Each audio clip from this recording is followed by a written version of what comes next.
Olá! No Vida Vivida de hoje, eu vou conversar com um ator que faz parte da história do teatro, do cinema e da televisão brasileira.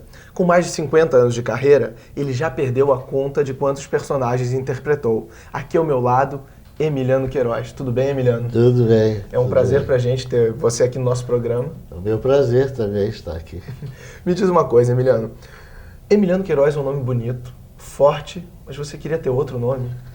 Quando eu era garoto eu achava que Emiliano era nome de velho. Eu não sabia que ia ficar velho ainda, né?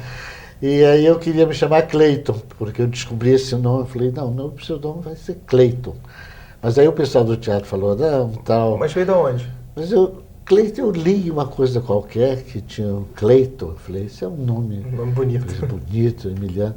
Mas eu mudei de ideia quando eu vi o filme do Marlon Brando, o Viva Zapata, que aí ele se chamava Emiliano Zapata. Eu digo, não, Marlon Brando se chamou Emiliano. Que é a origem do seu nome. Que é a origem do meu nome.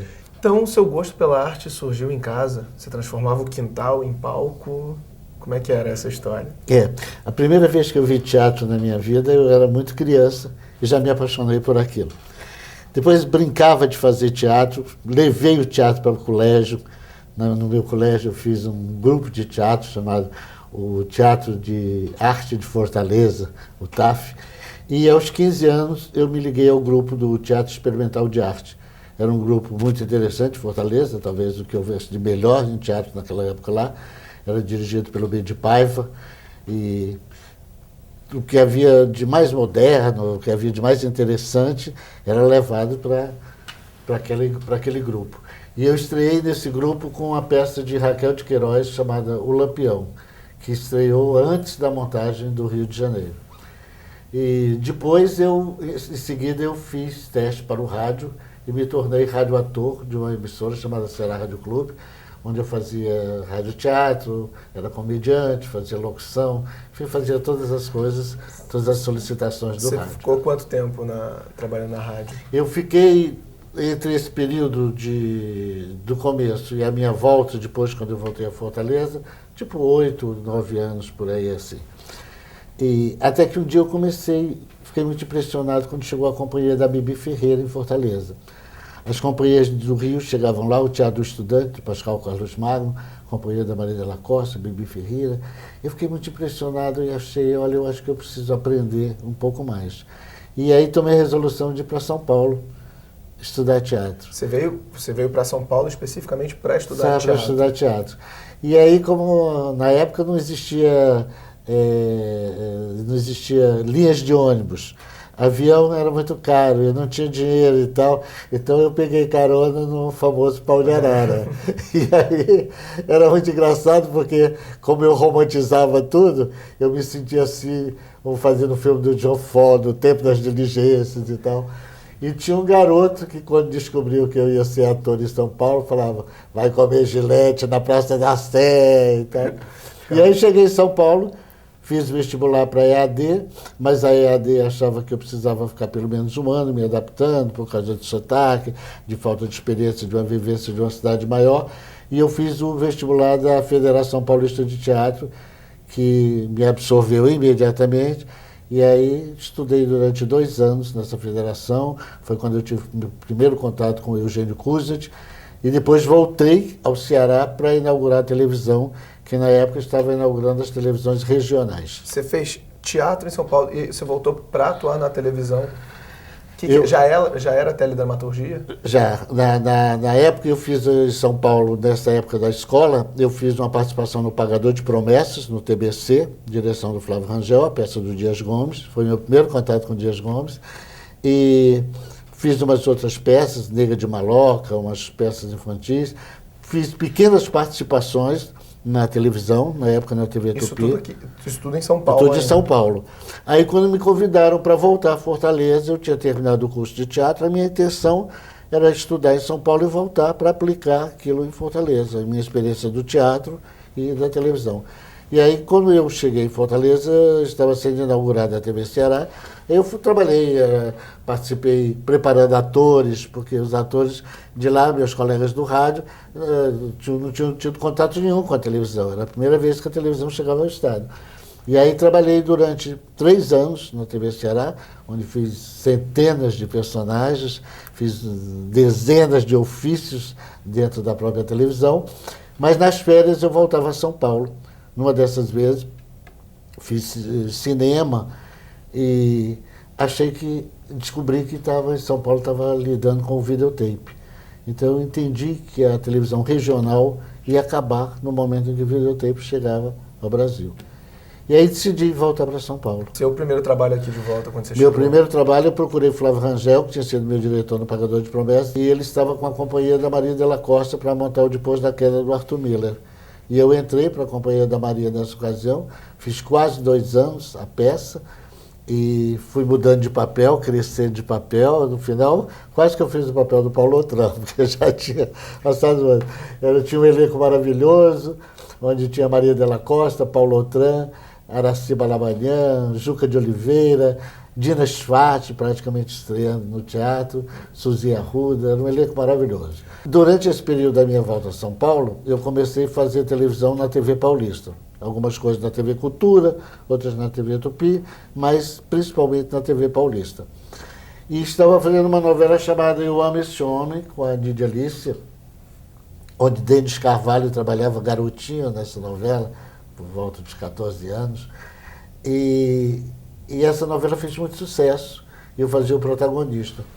E a Globo, nessa ocasião, ia ser inaugurada no Rio de Janeiro, e comprou essa emissora para ficar uma repetidora em São Paulo. Legal. E resolveu trazer alguns atores, e me trouxe para gravar essa novela, Eu Amo Esse Homem, aqui, para ser uma das primeiras novelas a ser apresentada. Mas no meio da novela a censura criou problema. Meu personagem tinha complexo de Édipo e tal, eles acharam que era um negócio muito pesado para a televisão, enfim, a censura era o começo dos anos de chumbo da ditadura, né? E então a novela foi banida e eu fiquei no Rio de Janeiro com a mão na frente e outra atrás e as duas na cabeça, e o que eu vou fazer, né? Mas a Globo imediatamente me aproveitou nas novelas que vieram, inclusive fazendo Paixão de Outono, com o Reginaldo Faria, Leila Diniz. Aí eu comecei uma série de novelas, quando entrou o Capa Espada, de Glória Magadã, e aí eu fiz o Shake de Agadir, que foi a primeira novela que balançou o público masculino, principalmente no Rio de Janeiro e São Paulo, porque eu só passava em 2 ou 3 estados naquela ocasião. Emiliano, a gente vai ter que ir para um rápido intervalo, e a gente volta no próximo bloco com mais histórias do Emiliano Queiroz no Rio de Janeiro. Não saia daí.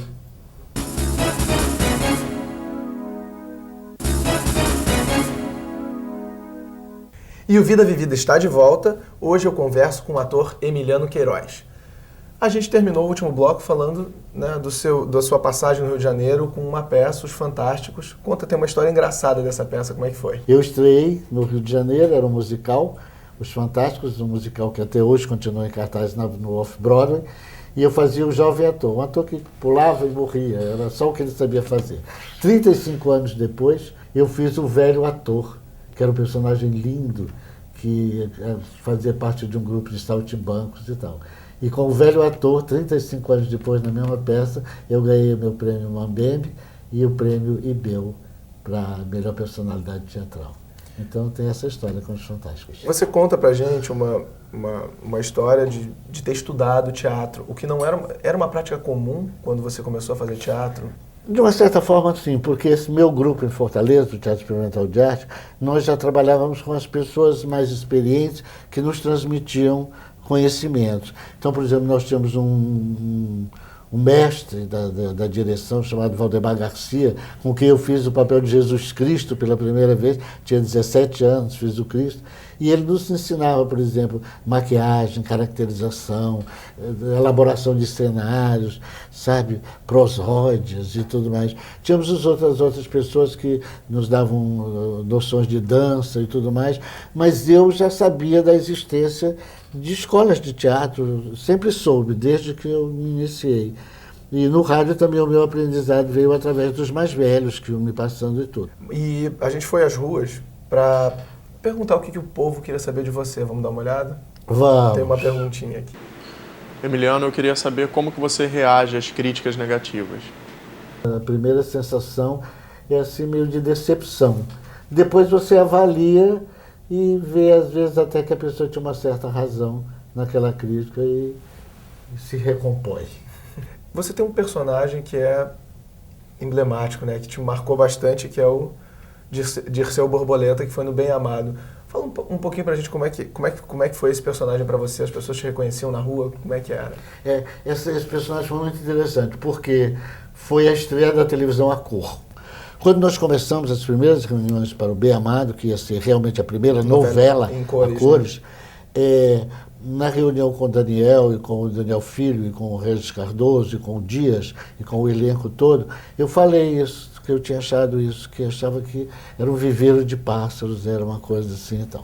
E nós começamos a fazer um trabalho em cima de uma peça teatral. Já existia a peça O Bem Amado. Então eu sabia o começo e o fim do personagem, o que esperavam de ser o Borboleta no final. Eu não sabia o meio. Comecei o personagem muito quietinho, como sempre eu começo meus trabalhos na televisão. Eu comecei ele quietinho e tal e tal. Eu sabia das problemáticas dele, das dificuldades dele emocionais, das pressões da mãe em cima da virgindade dele, da castidade e dos problemas que ele tinha tido com a Beriberi e tal e tal. Sabia todos esses problemas, mas o personagem estava acomodado, quietinho. Depois, com as pressões sofridas pelo personagem do Paulo Gracindo, do Odorico, eu fui desenvolvendo uma coisa mais nervosa, fui desenvolvendo o que o personagem... Aí eu descobri que na cor eu podia ficar vermelho. Aí eu comecei a tirar partido disso. Aí eu comecei, quando vinha a pressão, eu segurava aqui na garganta, sabia, o jeito ficava vermelho, quando terminava a cena, o Paulo Gracindo dizia: você ficou roxo feito um peru, Emiliano. E eu tenho certeza que o nosso público quer ver um pouquinho do Dirceu Borboleta. Tem como... Pois é, chegou um momento em que ele foi sendo tão pressionado, que um dia, na cena, veio a dificuldade de falar, e aí veio todo o problema de eu não sei, o senhor... Sabe, toda a emoção brotou naturalmente. Eu não estou entendendo. O senhor queria falar com o presidente para quê? Para expor uma ideia que ele teve. Aliás, uma ideia genial. Eu acho que a sede da ONU deve ficar numa cidade pouco visada, pouco conhecida, neutra. A senhora já imaginou se deflagra uma guerra atômica? Aposto que os russos estão com centenas de foguetes apontados para Nova York, mas garanto que eles não estão apontados para Sucupira. O mundo pode explodir, mas Sucupira sobreviverá. Para encerrar esse bloco, isso é uma coisa que você se assiste para depois compor alguma coisa? Esse aproveitamento vermelho, por exemplo. Na ocasião, então, eu tinha muita curiosidade de ver, porque foi até muito mal compreendido quando o Bem Amado começou. As críticas, as coisas não foram muito favoráveis, porque achavam que estava com uma representação meio over e não sei o quê, e não era uma nova linguagem que surgiu. O Bem Amado determinou uma nova linguagem na televisão, definitivamente. E eu via. Agora, como eu comecei no teatro e no rádio. O rádio não se gravava, era tudo ao vivo. A televisão era ao vivo e tudo mais. Eu não sou muito fixado em ver o que eu faço, mas eu vejo profissionalmente, para saber o que está acontecendo, como é que eu estou e tal e tal. Por exemplo, mas eu não gosto assim, acabou a cena, eu vou correndo ver. Não. Porque eu sou de uma época que eu fazia... Não tinha videotape, né? Não tinha videotape. A gente vai ter que interromper o papo mais uma vez. E o Vida Vivida vai para um rápido intervalo e a gente volta já. Não saia daí.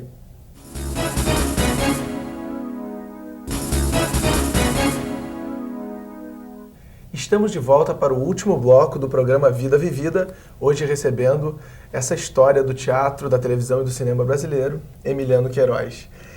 Emiliano, tanta história só podia resultar no quê? Num livro. Conta um pouquinho pra gente como é que é a história desse livro aqui. Quando o Rubens Evald me convidou a primeira vez para falar da minha vida para a coleção Aplauso, eu relutei um pouco, tinha muita dificuldade em fazer, mas o que eu vou contar, por que eu vou contar e tal. Mas, de repente, ele procurou Maria Letícia, a autora, e nós fomos casados, eu e Maria Letícia, e ele disse: olha, só você pode fazer a história da vida do Emiliano. E ela, não, Emiliano, vamos fazer e tal. Eu digo, não, já acertei com o Rubens, vamos fazer e tal. Aí eu pensei, há uma razão para eu fazer esse livro. Nesse livro eu procuro homenagear todas as pessoas que passaram pela minha vida, todas as pessoas que fizeram parte do meu ofício, a essas mulheres e homens maravilhosos com quem eu aprendi a viver e que deles eu tenho as melhores recordações e as melhores lembranças. E aí, então, um pouco do resumo, desde o meu nascimento em Aracati, meus primeiros momentos no teatro, no rádio, minha passagem pela TV Ceará, minha passagem pela TV de São Paulo e teatro, a minha trajetória dentro da TV Globo e a minha satisfação de continuar até hoje, com 71 anos de idade, trabalhando com diretores novos, jovens, como Bia Lessa, Guel Arraes, Andrúcha Waddington, Carinha Enos, fora os da televisão, Alvarenga e tanta gente maravilhosa, Jorge Fernando, com quem eu tenho trabalhado. Eu dei uma olhada no seu livro aqui, tem passagens maravilhosas. Você gravou com Mazzaropi, você filmou com Mazzaropi. Filmei com Mazzaropi. Foi o meu segundo filme. Meu primeiro filme foi Conceição, onde eu dançava um rock alucinado. E no Mazzaropi, onde eu estou em cima de um cavalo, a duras penas, mas fingindo bem como se fora um John Wayne dos filmes de faroeste. E como é que era filmar com Mazzaropi? Mazzaropi era uma delícia, ele era muito engraçado, muito irônico. E eu estava maravilhado, eu estava naquele set, naquela época... Que idade você tinha? Desculpa te interromper. Eu tinha 22 anos. 22. Tinha 22 anos. E Conceição eu tinha 20 anos. Esse eu tinha 22 anos. E nós trabalhávamos com um material que tinha sido da Veracruz, nos rebatedores da RKO Radio, e era uma coisa fantástica. Eu estava vivendo um sonho quando eu filmei com o Mazzaropi. Eu estava no Ceará fazendo a televisão, vim para São Paulo, ele me escolheu para fazer o personagem, e foi uma honra ter filmado com ele. Tem outra passagem aqui maravilhosa também, que é você fez a primeira montagem da ópera do Malandro. A Ópera do Malandro. A Ópera do Malandro foi do Chico Buarque de Holanda, foi um trabalho maravilhoso, dirigido pelo Luiz Antônio Martins Correia, e eu fiz. E a música da Geni foi escrita pelo Chico, foi composta pelo Chico durante o processo de ensaios. Nós já estávamos em processo adiantado de ensaios, e o Chico foi assistir um dos ensaios e falou: espera aí, esquece essa músicazinha que tem aí, que eu vou escrever uma música nova para você. Tem como a gente ouvir uma palhinha de Genil Zeppelin, pequenininha assim? De tudo que é nego torto, do mangue do cais do porto, ela já foi namorada. O seu corpo é dos errantes, dos cegos, dos retirantes, é de quem não tem mais nada. Foi assim desde menina, das lésbicas concubina, dos pederastas Amásio, e a rainha dos detentos, das loucas dos lazaretos, dos moleques de ginásio. E também da semiúde, aos velhinhos sem saúde, e às viúvas sem porvir. Ela é um poço de bondade, e é por isso que a cidade vive sempre a repetir. Joga pedra na Geni, joga bosta na Geni, ela é feita pra apanhar, ela é boa de cuspir, ela dá pra qualquer um, maldita Geni. Que maravilha. Lindo demais.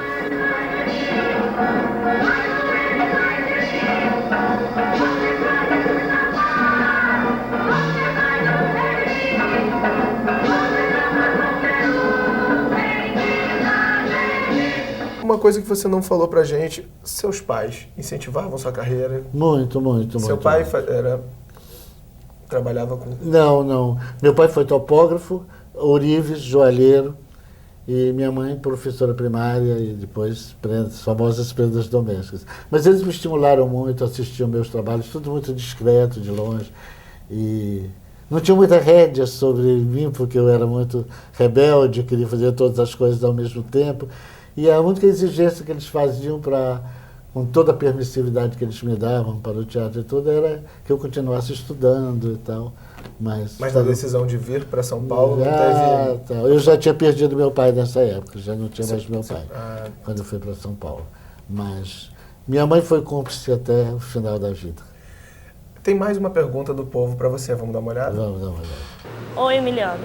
Então, todo ator sempre tem um desafio novo, assim, e eu queria saber qual o próximo desafio que você queria ter. Eu acho que o trabalho é uma coisa assim que chega até você. E quando chega já é um desafio. Pode ser o trabalho mais simples, a coisa mais simples que eu faço, tudo é um desafio. Então, qualquer deles o que vier será um desafio. Você gosta de trabalhar com atores novos, né? Você trabalha... Tem uma mensagem que você deixaria para eles, alguma dica? Eu tenho uma verdadeira admiração pelos jovens, novos talentos, entende? Eu acho que querer permanecer nesse ofício, fazer esse trabalho, é uma coisa de muita generosidade. Eu acho que sejam generosos com vocês mesmos, entende? E vejam a profissão não como uma profissão, não como uma coisa a lhe reservar prendas futuras. Veja como um ofício a ser trabalhado delicadamente, uma vez que ele pode durar toda uma vida, como vem durando comigo. Perto de um século. Você deixa essa mensagem para os jovens talentos que estão começando, mas você também está sendo homenageado agora, né? Está recebendo uma homenagem, uma força em Natal. Como é? Por quê? Pelo cinema, Sim, teatro, os jovens, carreira? eu sou muito paparicado pelos meus colegas, sempre fui. E os jovens atores, então, são de uma delicadeza comigo extrema. Eu recebi já esse prêmio em homenagem pela trajetória como ator, recebi no Festival de Cinema do Ceará e agora vou receber no Festival de Cinema de Natal. E ser homenageado é sempre uma coisa muito gratificante, muito saborosa. E como eu estou na sobremesa da vida, como se chama o meu livro, na sobremesa da vida, entende? Eu saboreio da melhor maneira que eu posso. O título do livro é seu? É meu, na sobremesa da vida. Eu fiz uma matéria para uma revista e o cara perguntou, não, porque tudo foi assim, eu e o Lázaro Ramos, nós fomos numa universidade fazer um depoimento para o auditório e tal, na época do lançamento do Madame Satã. E os meninos perguntaram para o Lázaro o que ele pensava para o futuro e tal. E o Lázaro começou a dizer, eu tenho um filme tal para fazer, tenho os projetos dele, tal, exuberante de juventude, de talento, de quanta força pudesse haver. E depois eles perguntaram, e o senhor Miranda, quais são os seus planos para o futuro? Eu disse, meu filho, eu já estou no futuro.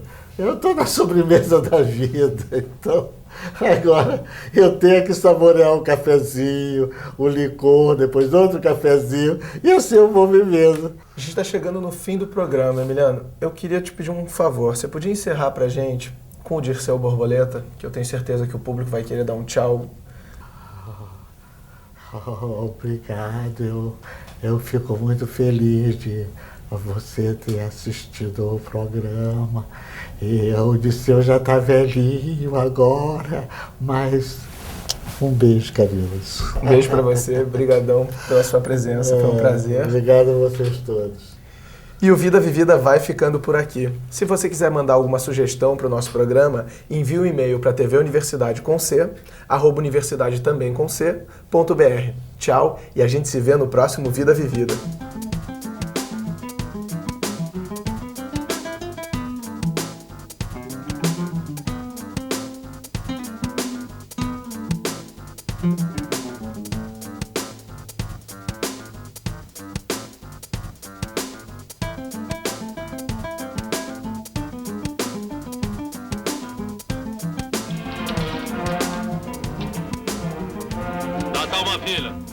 Vamos atacar antes que vejam a gente. Eu espero aqui. Ninguém vai trazer comida pra tu, menino medroso. Vai lá.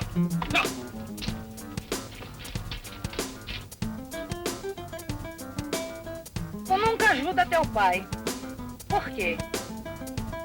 Tu não gosta dele? Gosto dele porque ele é meu pai.